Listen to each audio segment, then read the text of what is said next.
So my name is Caitlin Figueroa. I am a senior at the University of Vermont, and I have a major in sociology with a minor in critical race and ethnic studies. Um, so the film that we had to watch, Citizen Four, my takeaway from the film was basically that it's about national security and the role that the government plays in our lives that we may not necessarily be aware of. Um, so an overall summary of the film for me would be that it's about these individuals who took it upon themselves to attempt to expose what's been going on with the government after 9/11.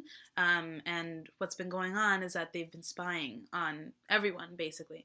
And their opinion of this is along with the opinion of a lot of other people who may be watching this film or are aware of what the government does, is that that's not ethical. And the reason for that is that they don't necessarily have a particular reason to be spying on people.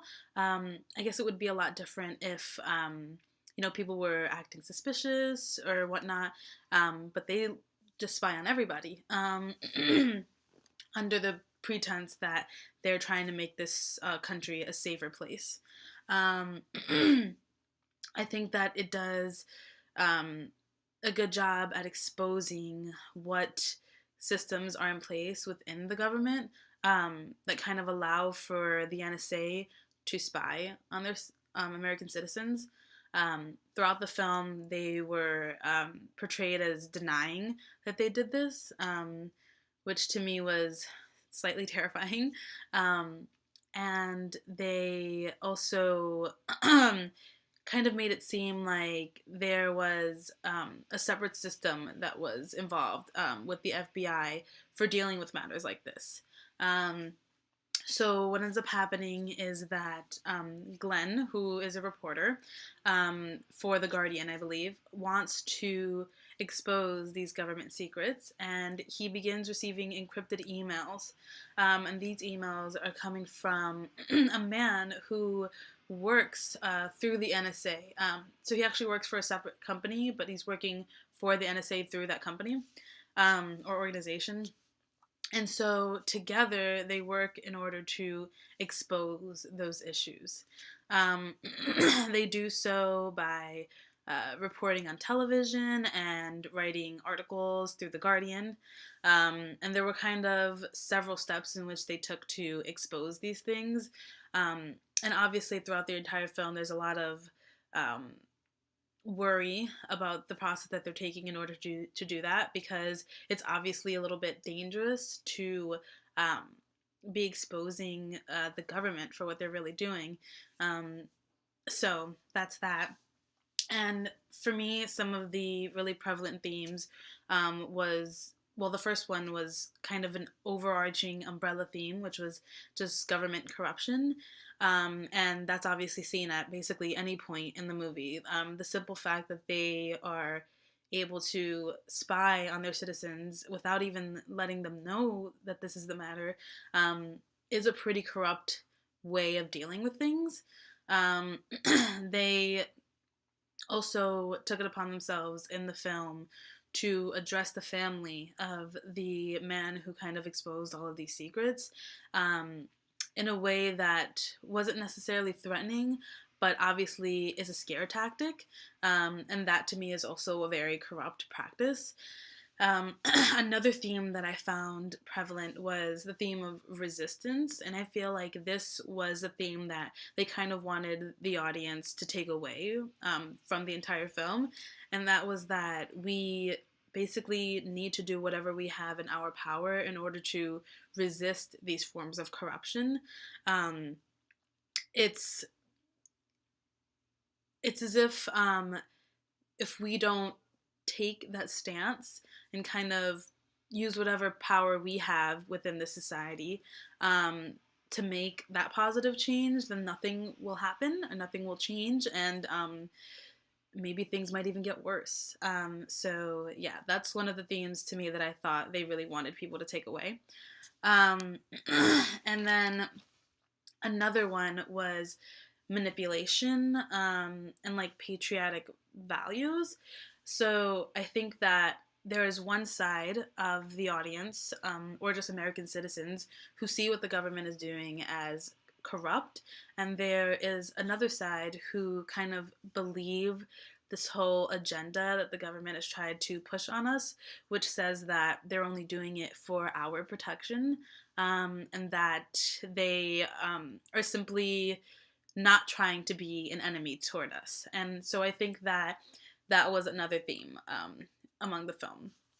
And so my opinion about the film was that, well, it's obviously very important that a film like this does exist, because people need to be aware. They need to know what's going on within society, and that's just the fact of the matter.